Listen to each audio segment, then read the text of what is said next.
Hello student, welcome to our channel CS engineering Gyan. Designing analysis and algorithm के tutorial में आज हमारा topic है आपका रिकरेंस रिलेशन। अब रिकरेंस रिलेशन क्या है, आपका कौन कौन सी एल्गोरिथम आपकी रिकरेंस रिलेशन के अंदर वर्क करती है, वो हम लोग इसके अंदर मेनली आपका देखेंगे। सो रिकरेंस रिलेशन क्या है? एक मैथमेटिकल एक्सप्रेशन है। Define the sequence in term of its previous term. Sequence आपका डिफाइन करता है, जो प्रीवियस टर्म होगा उसके अकॉर्डिंग सीक्वेंस डिफाइन होगा, उसके अकॉर्डिंग आप इसकी कॉम्प्लेक्सिटी को डिफाइन करेंगे किसी भी एल्गोरिथम की।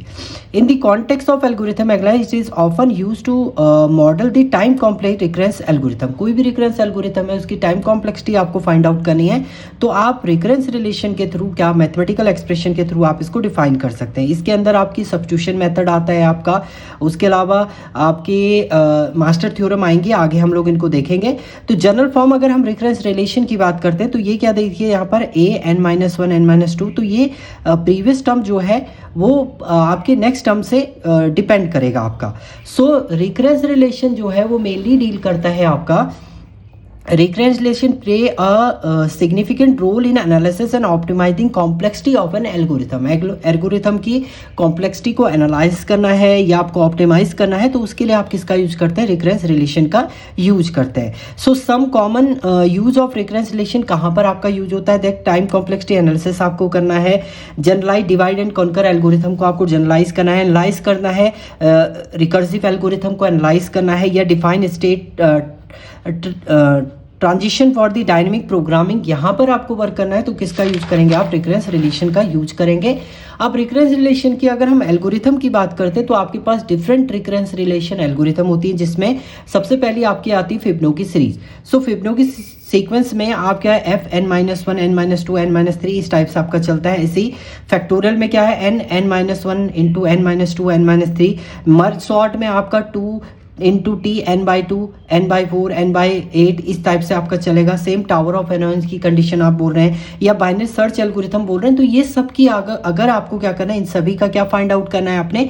अगर इन सभी का आपको कॉम्प्लेक्सिटी फाइंड आउट करनी है, तो आप किसका यूज करेंगे? रिकरेंस रिलेशन का यूज करेंगे। अब टाइप्स ऑफ रिकरेंस रिलेशन की बात करते हैं, जिसमें सबसे पहला मेथड आता है आपका लीनियर रिकरेंस रिलेशन।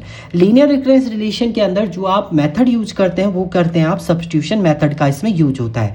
तो जैसे आपका लीनियर रिकरेंस रिलेशन की हम लोग बात करें, आपका यहाँ पर क्वेश्चन है, on the linear recurrence relation Tn equal to n-1 plus n and for n is greater than 0। n क्या होना चाहिए? ग्रेटर देन 0 होना चाहिए। अगर n 0 है तो उस केस में इसकी वैल्यू क्या है आपकी? व्हाट ये रिटर्न कर रहा है।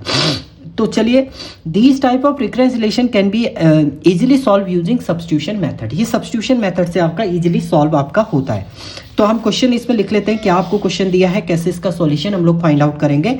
तो आपको दिया है Tn इक्वल टू दे रखा है Tn-1 प्लस n दे रखा है, जहां पर for n is greater than 0, और ये क्या है t, अगर t 0 है तो उसकी वैल्यू क्या है आपकी? तब 1 है n इक्वल टू 0 के लिए। तो चलिए अब हम इसे सॉल्व करेंगे। तो सब्स्टिट्यूशन मेथड के लिए आप क्या करेंगे? सबसे पहले आप सब्स्टिट्यूट करेंगे इस Tn में। एक्चुअल में Tn आपका क्या है? Tn-1 प्लस n है, ये इक्वेशन हमने फर्स्ट ले ली है। दूसरा हमने इसमें क्या किया? सब्स्टिट्यूट किया Tn-1, यानी ये वैल्यू हम यहाँ ले रहे हैं, यहाँ पर n की जगह पे n-1 आप लिखेंगे, तो t कितना हो जाएगा आपका? ये n-1 प्लस n-1, यानी ये वैल्यू जो हो चुकी है वो होगी आपके Tn-2 प्लस n-1। ये आपके आ गई सेकेंड इक्वेशन, Tn-1 की वैल्यू, ये आपने सेकेंड इक्वेशन यहाँ पर फाइंड आउट कर दी। सिमिलरली हम लोग यहाँ पर फाइंड आउट करते हैं थर्ड इक्वेशन। सो हमने यहाँ पर लिखा है Tn-2 इक्वल टू, इसकी वैल्यू भी हम लोग फाइंड आउट कर लेते हैं। तो Tn-2 इक्वल टू t, इसको n-2 n की जगह पे आप सब्स्टिट्यूट करेंगे, तो ये हो जाएगा n-2 - 1 प्लस n-2। तो आप फाइंड आउट करेंगे वैल्यू, तो ये हो जाएगा Tn-3 प्लस n-2, यानी ये वैल्यू हो गई आपकी Tn-2। ये इक्वेशन हो गई आपकी थर्ड। तो ये तीन वैल्यू आपने यहाँ पर फाइंड आउट कर दी हैं। अब हम लोग क्या करेंगे? इक्वेशन 1 में सबसे पहले हम लोग इक्वेशन 2 की value, equation 2 put in equation 1। Equation 1 में आप पुट कर देंगे इक्वेशन 2 की वैल्यू। वैसे तो पूरा हमने एक्सप्लेन किया हुआ है इसमें, एग्जाम्पल में आप देखेंगे तो कंप्लीट आपको मिल जाएगा, बट मैं आपको प्रॉपर सॉल्व करके यहाँ पर दिखा दूँ। देखिए यहाँ पर हमने क्या किया है, सबसे पहले हमने क्या किया है, यहाँ पर हमने बोला जो इक्वेशन 2 है, इक्वेशन 2 हमारी ये है, इसकी वैल्यू को इक्वेशन 1 में पुट कर दें, यानी Tn-1 की वैल्यू आप यहाँ पर पुट कर देंगे। तो आपके पास Tn बचा है यहाँ पर, Tn इक्वल टू Tn-1 की जगह पे रखना पड़ेगा आपको Tn-2 plus n-1 plus n। तो आपके पास जो एक्चुअल वैल्यू बच गई वो बच गई Tn equal to Tn-2 plus 2n-1। अगर यहाँ पर 2 है तो ये 2n-1 आपका हो रहा है, ये इक्वेशन हो गई 4। अब इस इक्वेशन 4 में हम इक्वेशन 3 की वैल्यू को पुट कर देते हैं। तो put the value of Tn-2 in equation 3 to equation 4।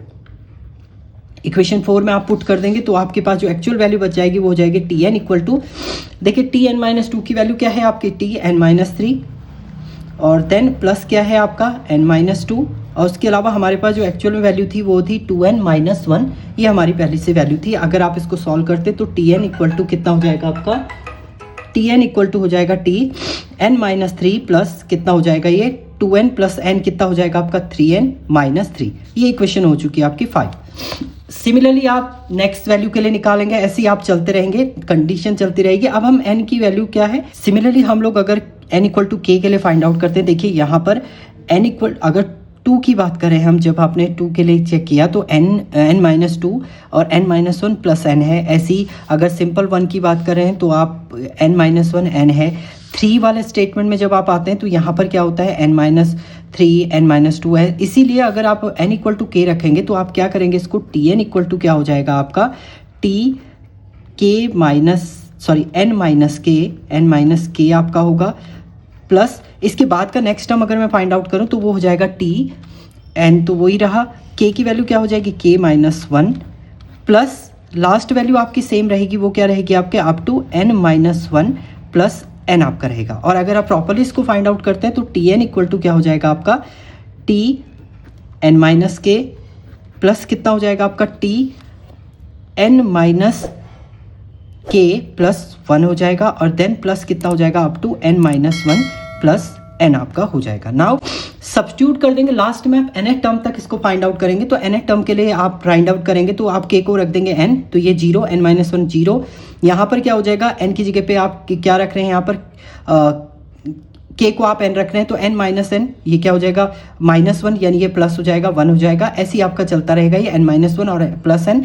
And यहाँ पर अगर आप t0 की बात करते हैं तो वो वैल्यू आपको 1 दे रखी है, t1 की वैल्यू आपकी 2 हो जाएगी, t2 की वैल्यू 3, इस तरीके से ये चलता रहेगा। आपकी वैल्यू कितनी होगी आपकी nth टर्म तक ये आ गया है। और ये क्या है, ये AP है। AP में क्या होता है, nth टर्म का सम क्या होता है n/2 2a plus n-1 into D आप फाइंड आउट कर सकते हैं। इससे अगर आप फाइंड आउट करेंगे तो a की वैल्यू तो आपकी क्या है, a इक्वल टू क्या है 1 है, d की वैल्यू भी आपकी 1 है, n आपका n है। अगर आप फाइंड आउट करते हैं तो n/2 2a 2 into 1 plus n-1 n वही है आपका, d की वैल्यू भी क्या है 1 है, तो n/2 यहाँ पर कितना हो जाएगा 2 प्लस n-1 आपका हो जाएगा, जिससे आप वैल्यू फाइंड आउट करेंगे तो n/2 यहाँ पर जो वैल्यू आ जाएगी आपकी n/2, यहाँ से ये माइनस होगा आपका, तो कितना हो गया ये बच गया आपका n+1, और ये Tn की वैल्यू आपकी यहाँ पर रिटर्न हो गई n/2 n+1, जहाँ से आप अगर मल्टीप्लाई करते हैं तो ये हो जाएगा n²/2 प्लस n/2, और जिसमें मैक्सिमम वैल्यू क्या आ रही है आपकी n² आ रही है, तो यानी इसका जो